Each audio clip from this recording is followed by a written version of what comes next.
Good evening. You're probably wondering why you're talking to a broken down old environmental lawyer. Environmental what again? Lawyer, Oh, okay. and I'm sorry. But when I work for the Minnesota Center for Environmental Advocacy, and I direct MCEA's Land Use and Transportation Program. When we established it about 16 years ago, we were concerned about the environmental side effects of our patterns of growth in the region, and we were trying to figure out how to come at them in a way that would be most strategic. The smartest thing I ever did in trying to set up my program was to pick an advisory committee, a bunch of smart people to help me think about these issues. And I made the smart choice of including a number of people that were working on affordable housing issues and that were also working with community organizers. And what I learned through that process was that the environmental side effects of our patterns of growth play out at the nexus between land use and transportation. But the region's social and economic problems play out at that nexus as well.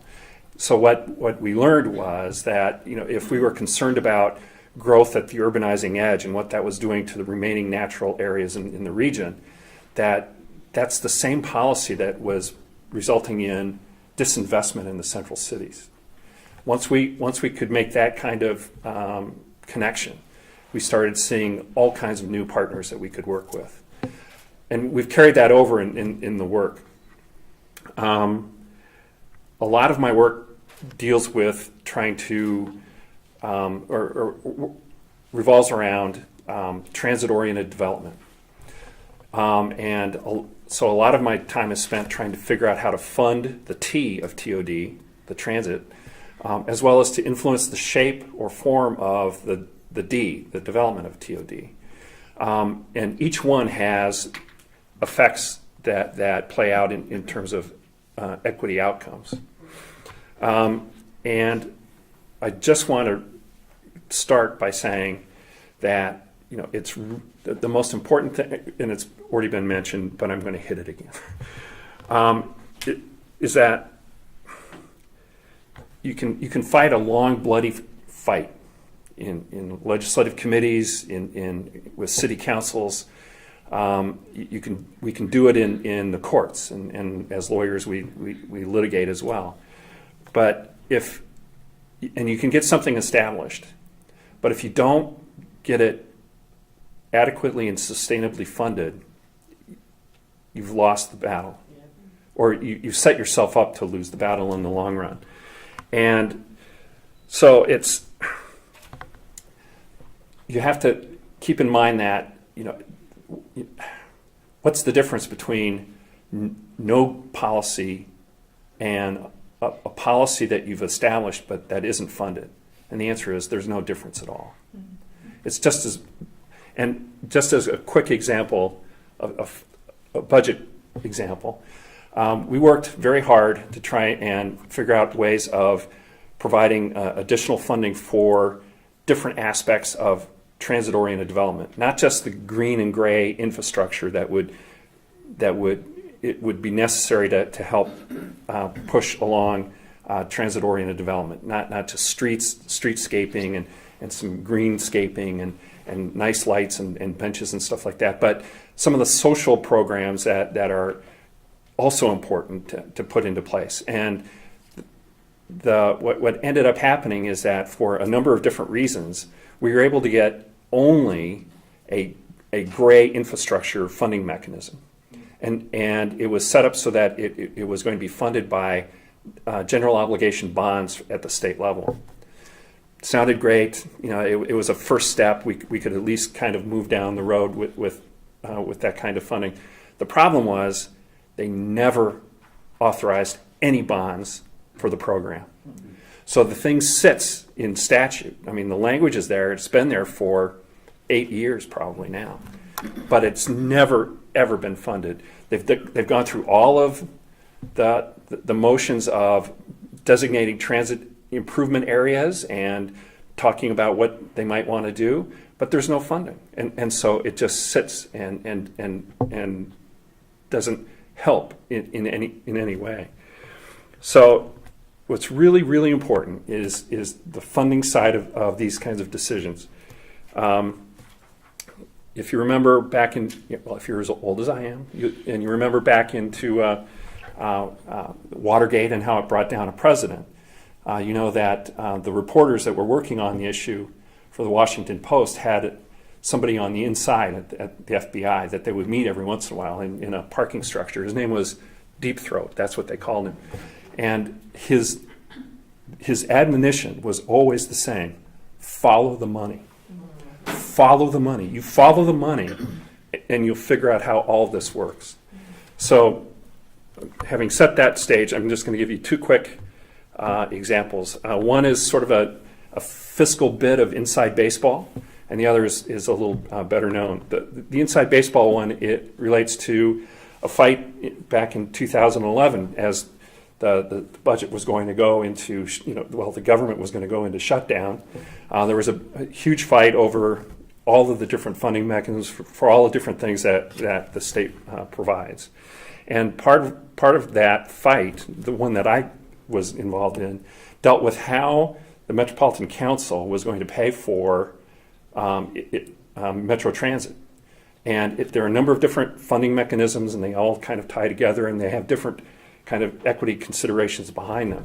But one of the things that went on was that they were looking at some general fund money that they wanted to cut. And if they cut it there, it meant that there was going to need to be a fare increase on the part of Metro Transit. But we could show that there were funds that were coming into the region for transit that were being held by what are called suburban opt-outs.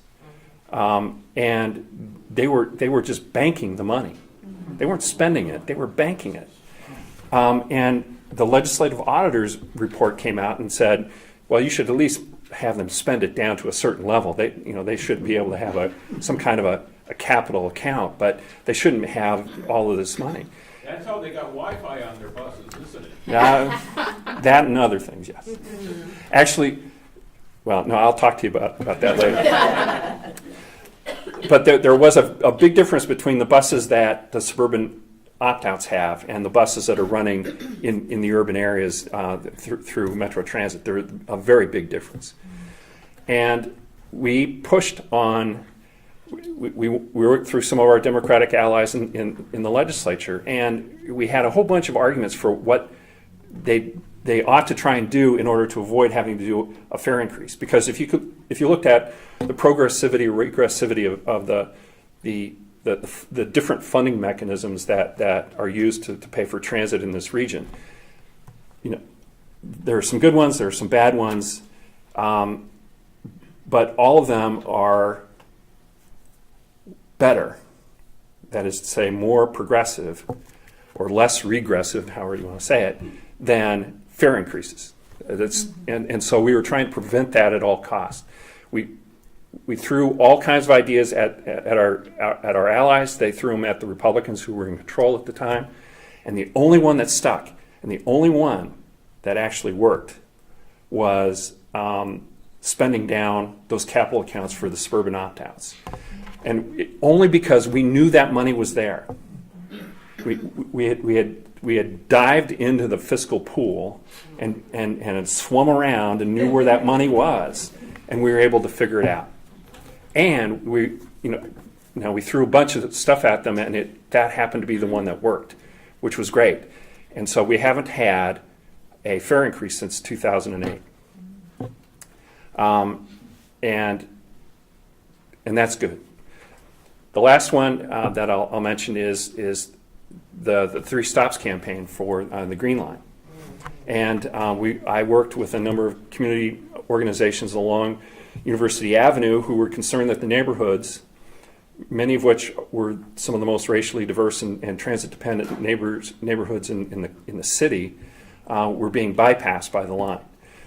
They were concerned that they wanted to make sure that they would benefit from the region's substantial investment in light rail. But the problem was that the stops along the way that they could benefit from had been eliminated because of the budgeting of how you put together a New Starts program and get it funded by the federal government as well as the state government and then all the local parties. And we helped those organizations. It was all being driven by a mechanism called the Cost Effectiveness Index, which at the federal level was supposed to be one of 5 things by which you graded or ranked New Starts projects across the country. Under the Bush administration, it was turned into a pass-fail grade. You either had hit this or you didn't get into their budget. And we had to basically go after, well, and this shows you that elections really matter, because we were climbing up a very steep hill with the Bush administration's Federal Transit Administration. President Obama was elected. We get a new administrator at FTA. We ran him down. Honest to God, we ran him down at conferences and grabbed him and made him promise to come out and talk to us. When he did, we had all of the maps that showed how disproportionately those communities of color and low-income neighborhoods were going to be impacted by not having those stops. At the end of that meeting, the FTA administrator said, "Can I take those maps with me?" We said, "Sure." We printed them off for you. And they were 2.5 feet wide by 8 feet long. They weren't just little 8.5 by 11 pieces of paper. We heard from our moles within FTA that he had them up in his conference room. Within a month, he was talking about how Central Corridor was the poster child for how the Cost Effectiveness Index was broken. Within a month of that, he convinced the Secretary of Transportation to eliminate the pass-fail use of the Cost Effectiveness Index that the Bush administration had put into effect. Within 10 days, all 3 of those stops were funded. Those stops are now some of the most used on the line, and they're helping people get to all of the social and economic and cultural and environmental assets that this region affords. That's why you run down money. That's why you follow the money. Thank you.